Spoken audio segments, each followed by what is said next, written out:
pour corriger la géométrie, je vous montre comment il fallait les tracer. Ça peut vous aider aussi, vous, parents, si vous ne savez pas trop comment vous y prendre. N'hésitez pas à regarder la vidéo de votre côté pour après laisser votre enfant regarder ou regarder avec lui s'il est en difficulté. Alors des fois, ce qu'on peut faire aussi, c'est faire à main levée. Par exemple, le premier, c'est tracer un losange BATO dont les diagonales mesurent respectivement 8 cm et 4 cm. On nous donne les diagonales. Donc, je sais que sur un losange, les diagonales sont perpendiculaires, pas de même longueur. Donc, ce que je vais faire, moi, c'est que je vais me faire mon petit tracé à main levée, comme ça. Je sais que là, je dois avoir un angle droit. Et on va avoir une diagonale de 8 cm et une de 4 cm. Attention, c'est toute la largeur. Et il doit s'appeler BATO. Ça peut permettre de se rendre compte de ce qu'on a à faire. Donc là, ce que je vais commencer par faire, c'est une diagonale de 8 cm. Donc, je prends mon stylo pour que vous puissiez bien voir, mais rappelez-vous, en géométrie, on est au crayon de bois et bien taillé.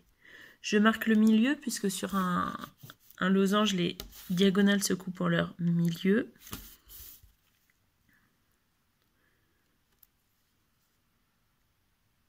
Avec le stylo, hop, j'ai tracé ma perpendiculaire, je la prolonge, voilà, j'ai pas mesuré, je sais que la deuxième diagonale doit faire 4 cm, ça veut dire que elle va se couper au milieu, donc à 2 cm. Donc moi, ce que je fais, c'est que je mets 2 au milieu, je mesure 4 là, 0 ici.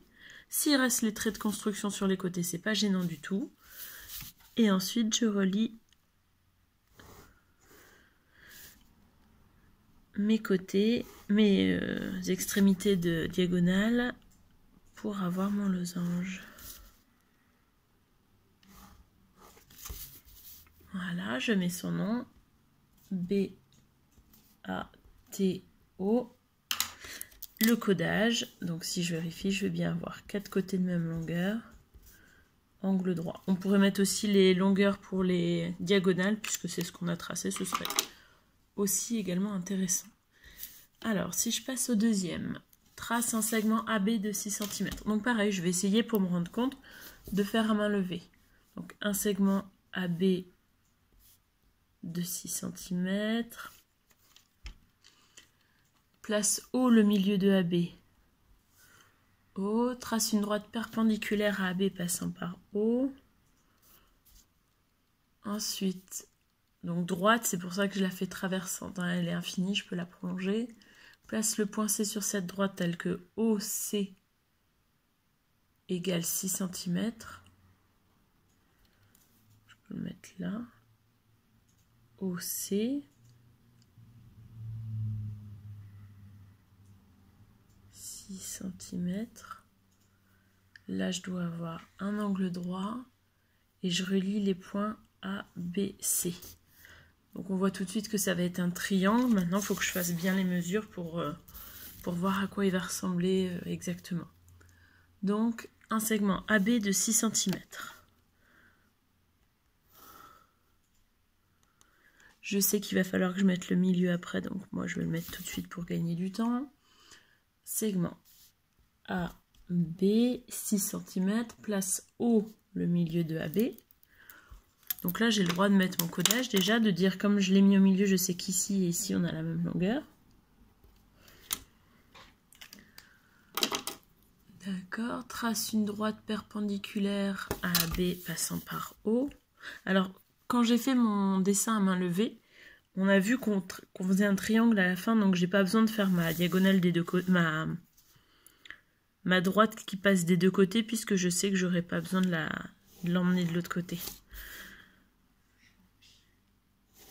Donc je vais m'arrêter au milieu. J'ai fait un angle droit, donc je l'indique. Donc trace une droite perpendiculaire au segment AB, passant par O, place le point C sur cette droite tel que OC égale 6 cm. Donc je mesure O, je vais placer C à 6 cm. Ensuite, on relie.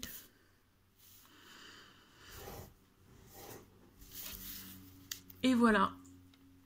Et quel est ce triangle? Donc, quel est ce polygone? C'est un triangle.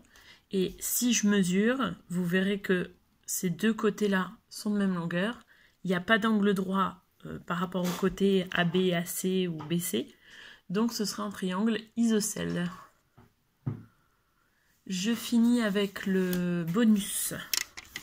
Je vais décaler un petit peu ma feuille. Allez, comme c'est le bonus, je le fais directement. Moi, je me souviens à quoi il va ressembler. Donc, tracer un carré ABCD tel que AB égale 6 cm. Ça veut dire qu'on fait un carré de 6 cm de côté. Donc, je fais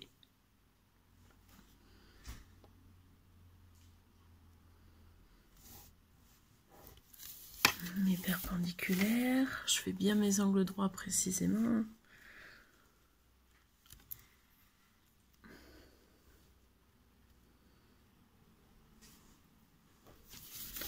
Ok, je vais remesurer précisément.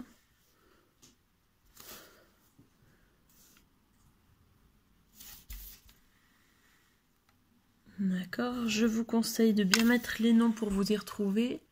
Donc on veut un carré ABCD. Ensuite, place le point E tel qu'il soit le milieu de AB. Donc le milieu de 6, c'est 3. Et ici, on met le point E. Ensuite, le milieu de BC. C'est comme ça. Le milieu de BC, on l'appelle F.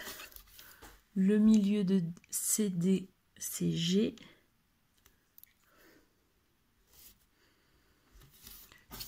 Et le milieu de DA, c'est H. Voilà. Relie les points E, F, G, H.